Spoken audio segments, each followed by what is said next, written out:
honored to be here. The work that you are doing with children is the work I wish had been done with me when I was a little girl and lost my mother to suicide when I was 4 years old. I wish I was on this poster and I had said, this is my family and my person who died, and we will always love you. But I grew up in a different time. It was the early, I was born in 1959, well, I wasn't math. And, I grew up in the early 60s, and it wasn't really something we talked about. And so what you are providing is, some of you might be psychologists and social workers in the room, but there's a psychoanalyst, British psychoanalyst, D.W. Winnicott, and he talks about a holding environment. And a holding environment is a way of containing a child's sadness and anxiety. And that's what Good Grief as an organization is doing. That's what each of you in the room is doing, is taking a family's grief and saying, we can bear this together. So that's why I'm here on Saturday. And it's just to prepare you that I'm going to be doing the reading and then deviating sometimes to talk to you, but this isn't a self-help book. It's not the 5 steps to recovery. It's really an offering to you about my journey to try to understand, as an adult, why did my mother die by suicide? How do I make sense of that? Just to give you a brief intro of the context of the story, I was the youngest of 6 children, and it was 1963, I was 4 years old, and my mother and my father had had a very public, I could say vicious maybe, high conflict, if I'm going to say it that way, divorce, and my mother had been fighting to get the kids back, and on the day that the children were supposed to return, the judge stayed the decision, and she went home and killed herself. So my memoir is really an effort as a mother and a daughter and a child psychiatrist to make sense of it. And sometimes I do a lot of teaching. I teach Harvard freshmen, I teach adult residents how to think about child psychiatry. And one of my favorite concepts is this concept called the adult attachment interview. And what that's about is, it's going to relate to me, don't worry. It's a really cool idea. If you ask a pregnant mother or an expectant father to talk about their life as a child, you can control for socioeconomic status, you can control for a whole slew of things the way researchers do. But one of the single most defining things that will predict the connection to their teenage children is their ability to tell a story. If there's a discrepancy and an adult tells a story like, my dad bit the crap out of me, but they do it in a sort of disconnected way, that predicts a struggle to connect with their teenage kid. That's fascinating to me, both as a child psychiatrist, I love doing family therapy, but also in my own life, I'm a little bit of an overachiever, and I think of the adult attachment interview that this book was my effort to work through the story as best as I could so I could be available to my children. So they're now big. I've worked on this intermittently over 15 years, and the way I started to write it was that my daughter, who's now 30, who I just saw last night, who's studying to be a psychiatrist, totally going to be different than me. When I first had her and held her in my arms, I really missed my mother. I really wanted my mother to be there, to be a grandmother to my new child. And you hear about this academically. You hear about the fact that there are times in your life that you revisit the loss of a parent. You know, when you graduate from high school, maybe when you get married. But it was really prescient and urgent when I was trying to get the courage to raise my own child. And I was haunted by the question, how could you have left me? Because I love this newborn baby, and I can't imagine leaving my child by suicide. So I started to write, which were called Letters to Mama. And I'd wake up in the middle of the night and I would write letters to her, telling her who I was, asking her questions. And that then transformed into this, which I'll know more about. So there's a couple other things I just want to tell you. Some of this is just me warming up until I could get into this reading, this kind of bone marrow stuff. But another concept that I like is ghosts in the nursery. And ghosts in the nursery is the idea that we all, each one of you in this room, brings into your parenting, if you have parents or if you're an aunt, someone caring in your family's lives, the way that we were impacted by how our parents parented us. So that was sort of an extension of the adult attachment interview that I was trying to recognize the ghosts in the nursery, trying to recognize how was that informing who I was as a parent. And the last thing that I want to share with you is Tom Joyner. And Tom Joyner is sort of a rock star in suicide research, if you can be such a person. He lost his father to suicide at 21, and he's done really elegant research. And one of the salient things that he talks about is that we all know that oftentimes there's a mental illness that happens, but the tragic part of it, and where the work that you do is so important, is that when someone dies by suicide, in his model, which I think is well researched and accurate, many times that person who dies by suicide perceives themselves as a burden. And the important word is perceived. So many times, because of the fact that I'm a child psychiatrist and I wrote this memoir, I sit with families who have lost someone to suicide. It's heartbreaking work. And also very inspiring to work with people who feel like they can't go on, and then they find a way. And what I know deeply is that when someone dies by suicide, they leave those behind who love them. And that those people who are left behind are bereft because they wish they had the time to tell their loved one that they will be missed. So now I'm going to read to you.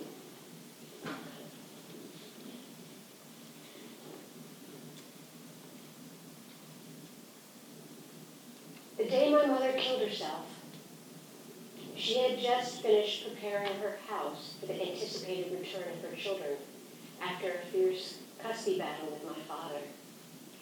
It was a house expecting people. I imagine that when my mother heard Judge Whittemore's decision, cold dread must have overcome her. In my mind, she was white as powder, her body slack and weighted down, stumbling from one room to the next, overwhelmed by the vacancy. It's family lore that I'm the last person my mother saw before she killed herself. She drove to my father's house pleading to see the children, but I was the only child at home. My father insisted that she leave, be our babysitter, beloved babysitter, hustled me out the door and down the driveway toward my mother, who waited desolate on the street. She bent down and caressed my hair.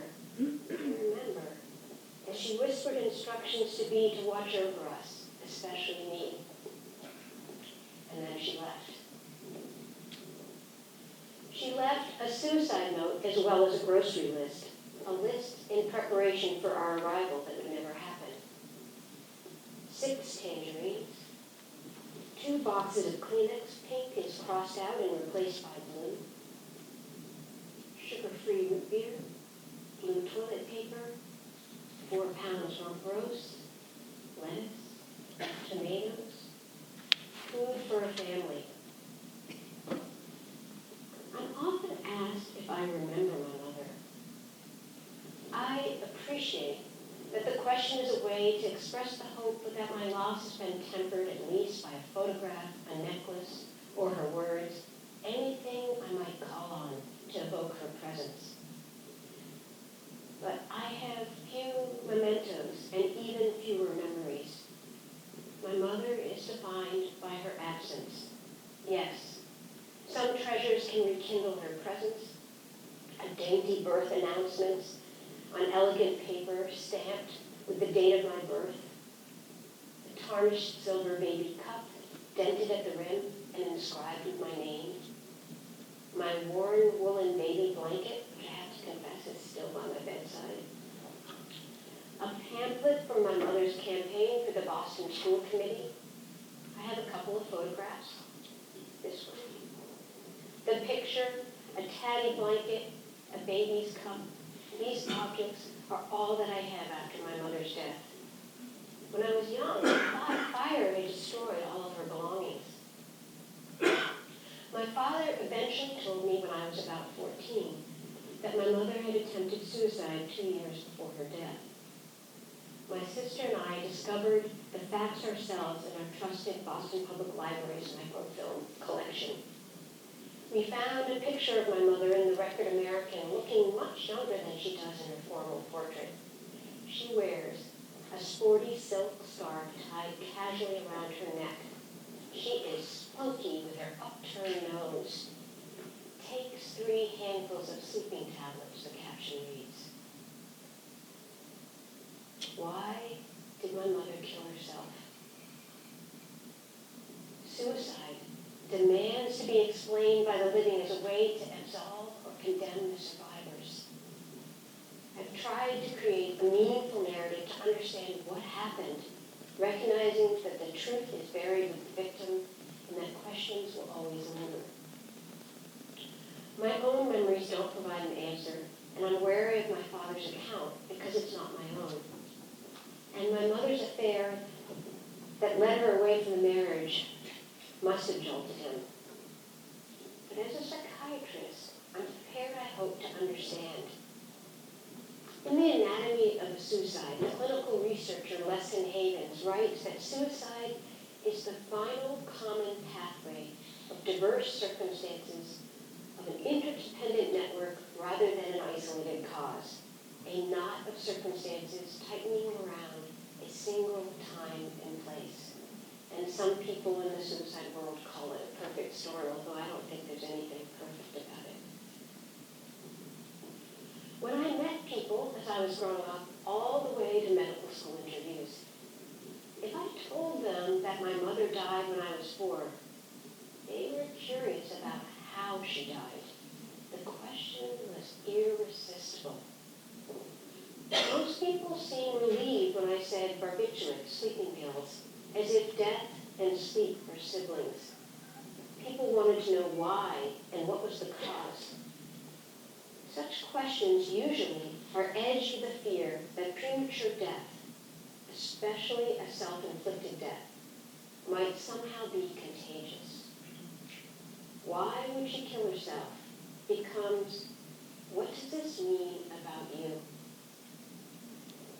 Somehow confessing that my mother died by suicide felt incriminating, proof that my mother's life was out of control. I worried that they would mistakenly assume I somehow played a part in that. A secure mother-child bond is created when a mother provides a baby with the comforting rhythms of feeding, sleep, and organized home. Without that gentle sense of order, children may have difficulty managing their emotions, lack self-control, and lose confidence in who they are. I live I have a very active imagination. Or my mother must have been able to keep her sadness at bay long enough to nurture me as a baby. Can you hear me in the back? I just want to make sure. Thank you. During the 1950s, my mother was unusual. A woman who had 6 children and worked outside of the home. The prevailing cultural expectation was for women to tend to the home, not orchestrate campaigns. My mother had enough resources to hire support to care for a babysitter for her brood so that she could conduct a career also. Because she'd grown up as a daughter and granddaughter of Massachusetts politicians, she was enamored with politics. Many pundits of that time, however, were disparaging about women in public life. In 1956, Life magazine published interviews with 5 prominent male psychiatrists who blamed the rising divorce rate on the fatal error that feminism propagated. We've come a long way. Hope so. They warned that women were neglecting their maternal instincts, competing with their husbands, and causing psychological damage to their children. These were the times my mother lived in and forged a career as she raised a family. And here I am, a wife and a mother with a very full career as a child psychiatrist. My children have watched me as I've tried to understand who my mother was, knowing that I write letters to Mama that are my way of telling my mother who I am and who my children are becoming. I try to penetrate the incomprehensible mystery of her death and to show them our enduring connection to those we love.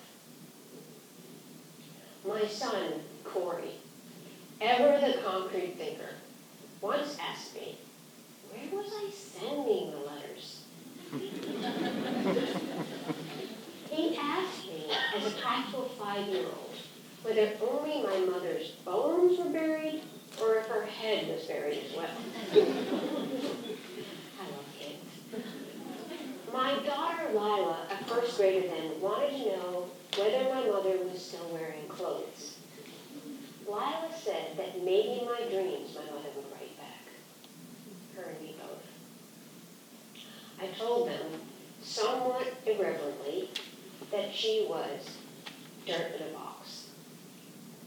I was uncomfortable. Sorry for any of you who are religious in this room.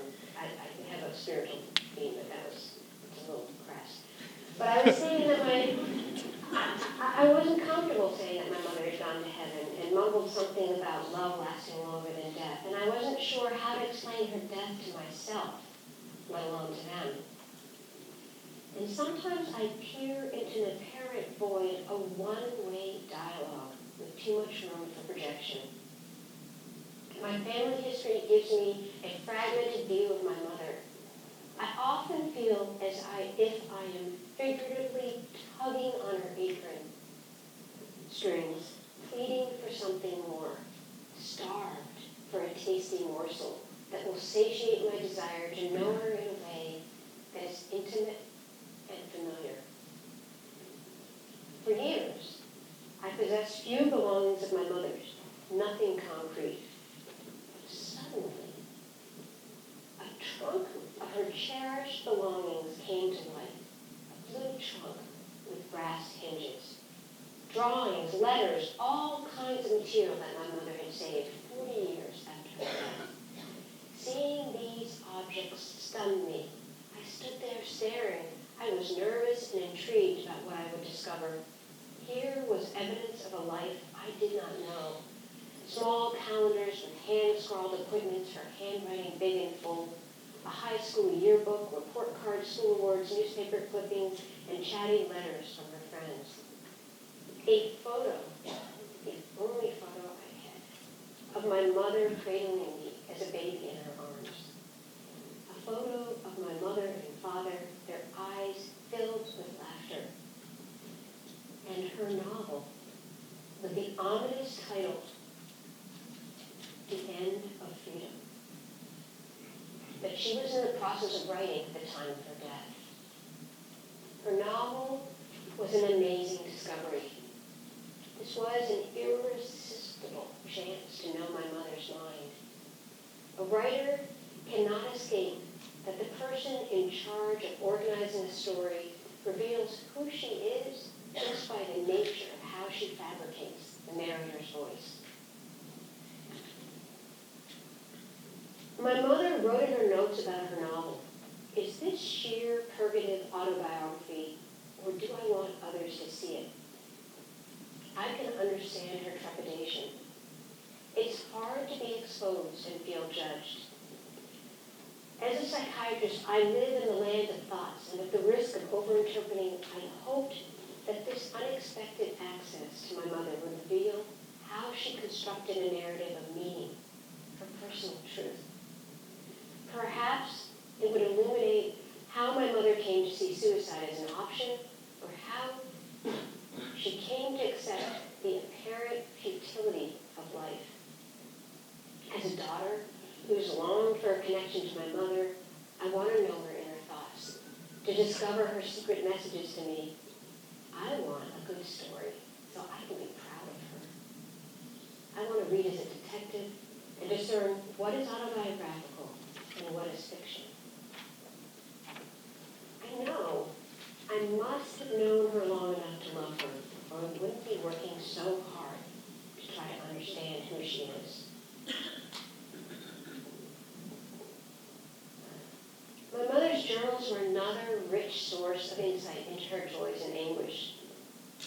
It's clear that she was given to bouts of depression.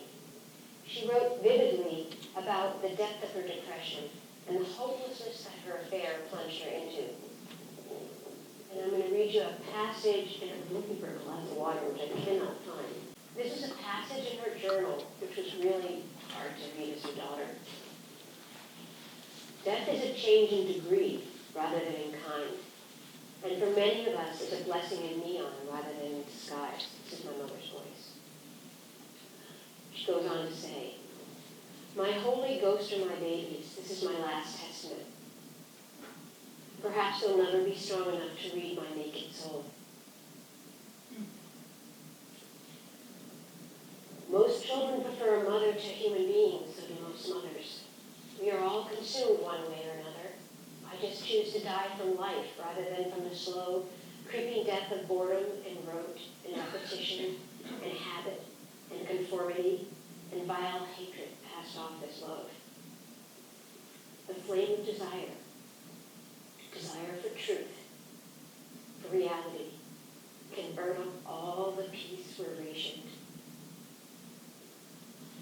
All my life, I've been like a peeled onion with all my nerve endings exposed and all sorts of feelings have rushed through. And now someone has put the skin back on, and I can't feel the pain because I won't look at it. But I can't feel the pleasure either."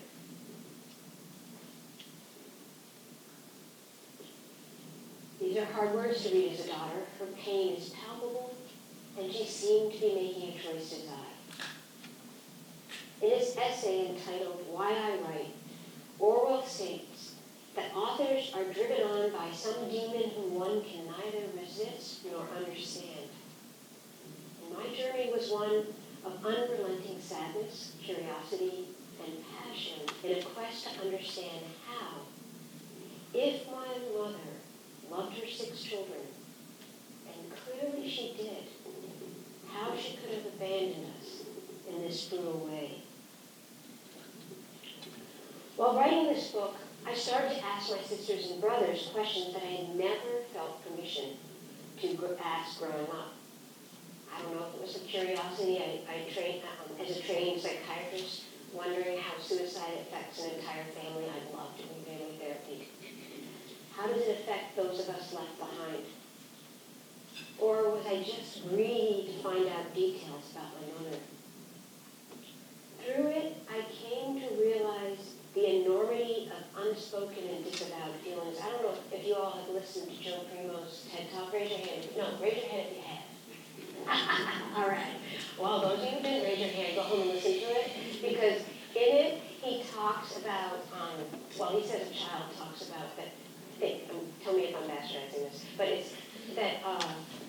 child talked about that with grief, most of us in the world are constipated, and you just need to let it out. So that's unspoken and disavowed feelings. That's a kid's way of saying it. That's why I associate that. Sorry, Joe. I'm sure it's a good talk. It's probably the only thing you're going to remember about what I said. I came all the way from Boston to this joke.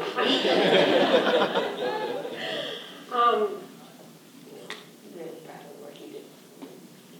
So I was surprised by their willingness to share when I approached them, and I was surprised by how different their perspectives were, and gained a growing appreciation for how family members can grieve differently. Daring to ask forbidden questions can be transformative or may cause tension, and sometimes it can be a bit of both. As the oldest, my sister Martha would know best what happened, and although she is a woman of precision, when I asked her about Mama, she noted that her memories were vague. Her voice constricted. She said, "Did you know Mama overdosed 2 days before my 12th birthday and was in a coma? She died a few days after my birthday." I was stunned. I didn't know what to say. What a terrible time to die by suicide. As if there were any right time. And to this day, my sister requires predictability. She can tell you what vacation she's going to be doing 4 years from now, and is thrown by anything spontaneous. The baby boy in the family, Jerry, is proudly named after my father. Like my father, Jerry is larger than life.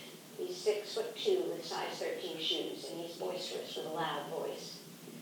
And at the coffee shop, stirring our coffees, I pull out a small blue 6-ring binder that belonged to our mother. We have not looked at anything together that belonged to her.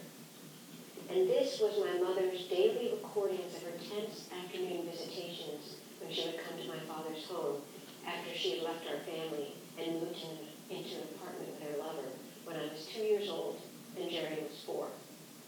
I read selected pieces. Nancy, that's me, had stepped on a lighted cigarette butt, been taken to the doctor, and had not been told. I bathed and dressed and cut nails of Jimmy, Jerry, and Nancy, my 2 other brothers, and shampooed Jerry. Jerry and Nancy had to be sent home from school in a taxi. I leaned closer to Jerry. I liked the idea of us riding in a taxi. 2 young passengers, our legs barely reaching the floor. I'm glad that we're inseparable and that we kept each other company during the musical chairs of marriages, fights, courts battles, Mama's death. Just as an aside, there's an incredible study that says we always concentrate on how the parents of depressed, hold on, I shouldn't have inserted it, but I have to now. It basically says that how your siblings support each other really makes a big difference in how kids survive after parents die. And so that's some of this. So maybe she was sick, depressed, angry, whatever. I'm saying this. Maybe she was bipolar, self-destructive, and impulsive. But then I interrupt my analysis impatiently. Never mind what it was. Maybe there was nothing anyone could do. Sometimes it's hard not to feel she's betrayed us, hard not to want to blame someone. I asked her exasperated, "Do you think I'm asking too much to try to make sense of what happened?" I am so relieved that I can share this with my brother.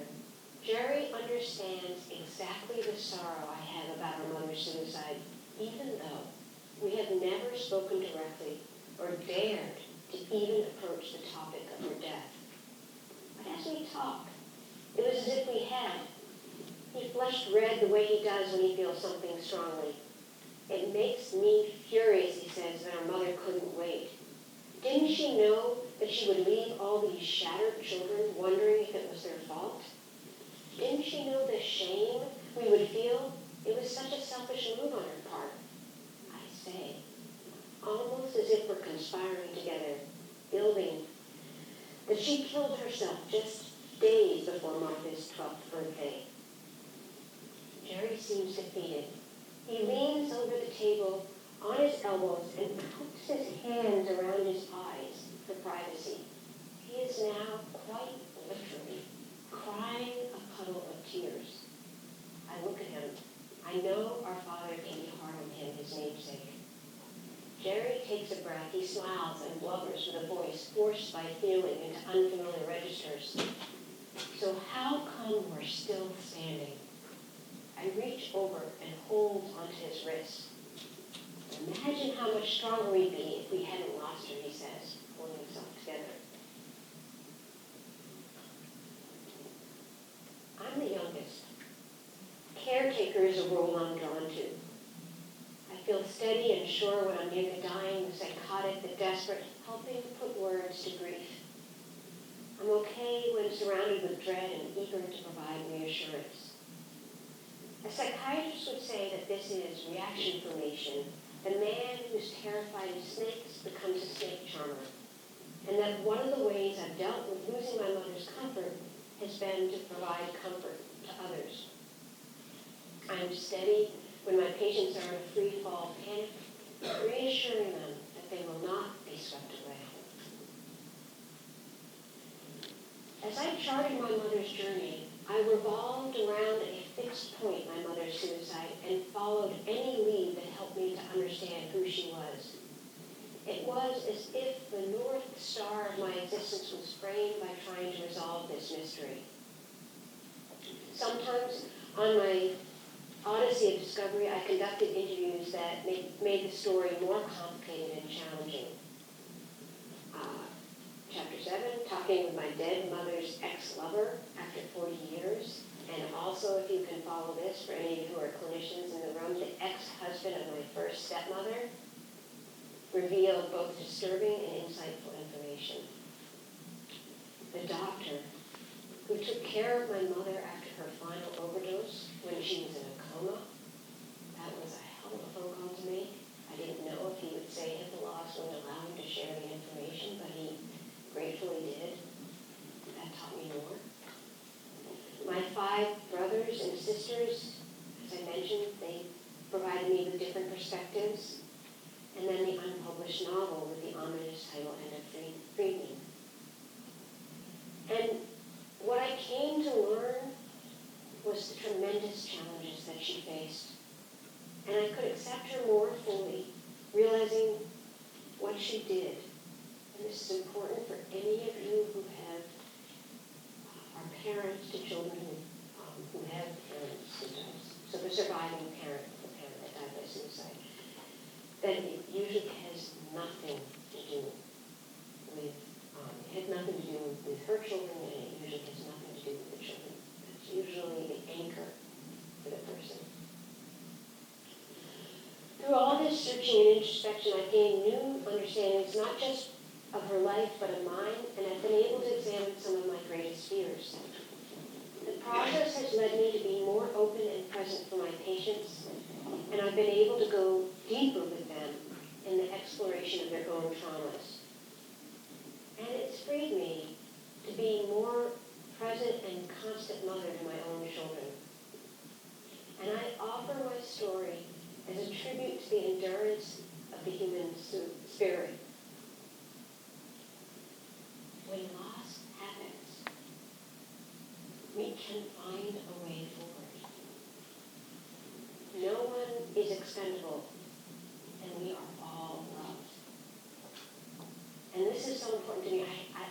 I want to say it again, so we really hear it. When loss happens, we can find a way forward. And no one is expendable, and we are all loved.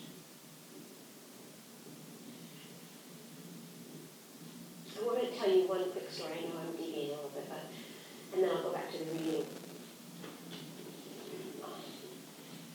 I was giving a lot of radio interviews during the 2009 to 2011 period, and I got a call in, and call-ins are really fun, a little bit like being like Oprah, if someone calls you and asks you a question, you have to like come up with an answer really quick. But this man calls in, and he's an elderly man, and he says, well, what do you think about the Hemlock Society?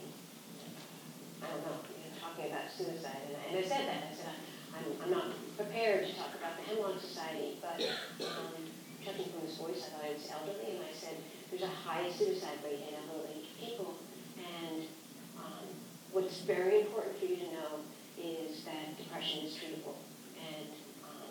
And then the little like radio jingle goes on. Ding, I'm like, what am I doing here? This person has disappeared into radio space. And so I was discouraged, and I went for, it was about 24 hours later that I was trying to regroup, and I went for a run. And I've done this occasionally when I was working on the memoir. I said, just ask my mother, like, give me a sign, give me some strength to keep understanding what I'm doing. And I went for a run, I come back, I open up the email. And in the email is an email from that elderly man's wife. And what had happened is someone had heard him on the radio, recognized his voice, called his wife, said, we're worried about your husband. She left work, drove to work. She said, what's going on? Are you suicidal?